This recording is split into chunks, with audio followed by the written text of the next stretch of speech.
اور اللہ کے پیارے پیغمبر صلی اللہ علیہ وسلم ان تکلیفوں سے نیک فال لیا کرتے تھے، کیونکہ ان مع العسر یسرا، جب تنگی ہوگی تو آسانی بھی ہوگی، جب ایک مسلمان بیار و مددگار ہوگا تو اللہ کی نصرت بھی آئے گی۔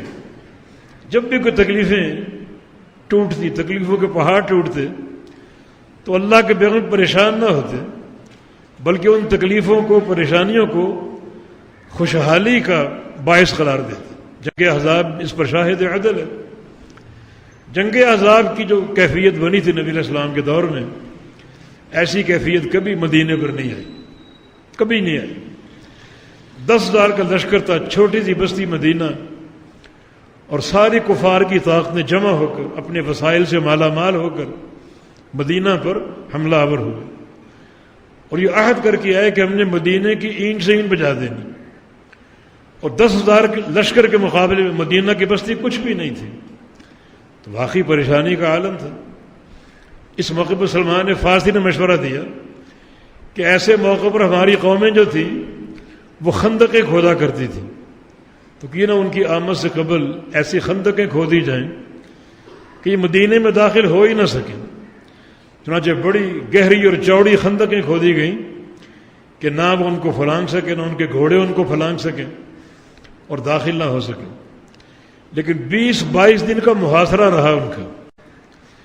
مدینے کے اگر کھلے پڑے تھے، بچے عورتیں کھلی ان کی دسترس میں تھیں، اور اگر وہ عبور کرنے میں کامیاب ہو جاتے تو مدینے کی تباہی کا منظر دیکھنا پڑتا۔ کہ بڑی مشکل صورتحال تھی۔ ان بیوتنا عورہ، گھر ننگے پڑے ہیں، اور اگر داخل ہو جاتے وہ تو کوئی خیر نہ ہوتی، شر ہی شر ہوتا، اور سارے گھروں کی اینٹ سے اینٹ بجا دیتے۔ بڑی مشکل صورتحال، لیکن نبی اسلام کا صبر، صحابہ کا صبر، بڑی جواں مردی سے وہاں قائم ہیں، ڈٹے ہوئے، خندقیں کھود رہے ہیں۔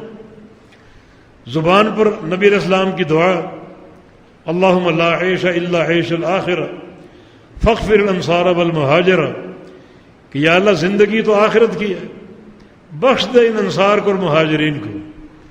بے سر و سامانی کی حالت میں یہ ڈٹے ہوئے میدان جنگ، نہ اسلحہ، نہ خوراک، نہ راشن، نہ پانی، بھوکے پیاسے، پیٹوں پر پتھر باندھے ہوئے خندقیں کھود رہے ہیں۔ بڑی مشکل صورتحال بن گئی تھی، اور صحابہ ان کے جذبے میں کمی نہیں ہے کوئی۔ وہ بھی ایک شعر پڑھ رہے ہیں کہ نحن الذین بایعوا محمد علی الجہاد ما بقینا ابدا، ہم تو وہ قوم ہے جنہوں نے محمد مصطفیٰ علیہ السلام کے ہاتھ پر جہاد کی بیعت کر لی۔ کرتے رہیں گے جہاد جب تک یہ سانسیں آ جا رہی ہیں، ہم کمزور نہیں ہیں، نہ بھاگیں گے، نہ پھریں گے، نہ میدان چھوڑیں گے، نہ اپنے نبی کا ساتھ چھوڑیں گے۔ نبی کے ہاتھ پر ہم نے تا دم حیات جہاد کی بیعت کر لی۔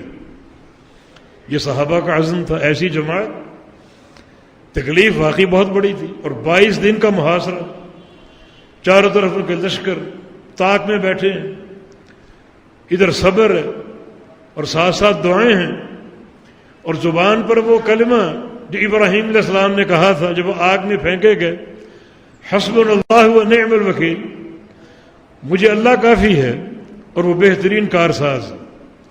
جب یہ دعا پڑھو گے، حسبنا اللہ و نعم الوکیل، اللہ میرے لیے کافی اور بہترین کارساز ہے، تو اللہ کیوں نہ کفایت کرے گا، کیوں نہ کارسازی کرے گا۔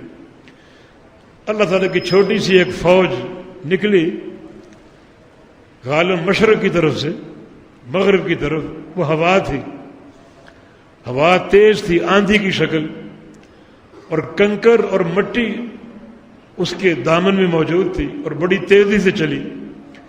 کفار کے خیمے اکھڑ گئے، اور وہ کنکر ان کی آنکھوں میں داخل ہو گئے، اندھے ہو گئے، اور بھاگنے پر مجبور ہو گئے، ساز و سامان چھوڑ گئے۔ بڑا مال غنیمت مسلمانوں کو ملا۔ تو ان مع العسر یسرا، یہ تاریخ ہے۔ اگر تنگی آئے گی تو آسانی بھی آئے گی۔ ضرورت کیا ہے؟ اللہ کے ذکر کی اور صبر کی۔ اللہ کے نبی ذکر کرتے رہے، صبر کرتے رہے، اطاعت سے گریز نہیں کیا، تو اللہ کی مدد آ گئی، نصرت آ گئی۔ یہ ذکر ابراہیم علیہ السلام نے کیا، اللہ نے اس آگ کو، جیسی آگ دیکھی نہیں گئی، گزار جنت بنا دیا، ٹھنڈا کر دیا۔ ابراہیم علیہ السلام سلامتی سے باہر آ گئے. یہ ذکر رسول اللہ صلی اللہ علیہ وسلم نے کیا. تو اللہ نے جنگ احزاب کے موقع پر کفار کے دانت کھٹے کر دیے, انہیں ہزیمت پر مجبور کر دیا, شکست خوردہ ہو کر بھاگ گئے, ان کے خیمے اکھڑ گئے, بے تحاشا